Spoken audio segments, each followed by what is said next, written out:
S'il y a bien une chose que le prince Harry a montré, ces 3 dernières années, c'est qu'il est amoureux de sa femme. Pour Meghan Markle en effet, le fils du roi Charles a laissé derrière lui son frère, sa famille et toute une institution pour déménager en Californie et la suivre dans ses aventures.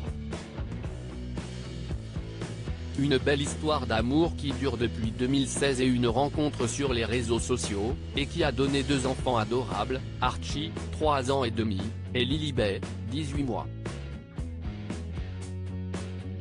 Mais avant cela, tous les deux ont vécu un grand moment, qu'ils ont raconté dans la série documentaire que Netflix leur a consacrée, leurs fiançailles, qui se sont déroulées à Londres. Pour une raison bien précise, à l'époque, le prince Harry fait encore partie des membres seniors de la famille royale et ne peut donc pas épouser qui il veut. Je voulais le faire plus tôt, mais comme il me fallait la permission de ma grand-mère, je ne pouvais pas le faire en dehors de la Grande-Bretagne, raconte-t-il à propos de sa demande. Avant de se souvenir, j'ai dû servir du champagne pendant qu'elle préparait à manger et cela lui a mis la puce à l'oreille. Elle m'a dit, « Tu as ouvert du champagne ? Mais quelle est l'occasion ?» Moi j'ai dû répondre, « Je ne sais pas, la bouteille était là. »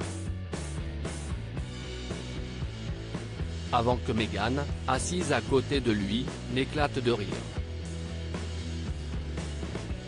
Genou à terre, le duc de Sussex s'est ensuite souvenu de son stress. « Je n'étais pas sûr qu'elle dise oui, mais son chien avait déjà déménagé avec moi, je le tenais en otage et il était plâtré donc il ne pouvait pas fuir. Et puis dans le jardin, juste devant les appartements du personnel, j'avais installé 15 bougies électriques. » Le couple se prépare un pique-nique dans l'herbe, et le prince finit par sortir sa bague. Bien sûr que j'avais mis le genou au sol, assure-t-il, photo, floue, à l'appui.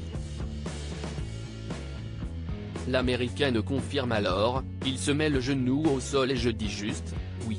J'étais tellement heureuse. Je me suis dit ça y est, on y est. Le reportage met alors en scène un appel en FaceTime de la jeune femme à Jess, l'une de ses meilleures amies. L'émotion dans la voix, elle ne cesse de répéter, « Oh mon Dieu, Jess, ça y est, il m'a dit de ne pas regarder » et l'on sent, à son ton, toute l'importance du moment. Les amoureux ont ensuite fêté ce grand moment de leur vie avec leurs proches, dans une soirée un peu spéciale où ils avaient demandé à tous les invités de venir vêtus de costumes d'animaux.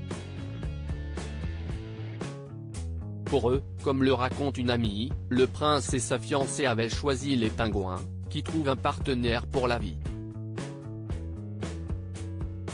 Bref, un couple adorable.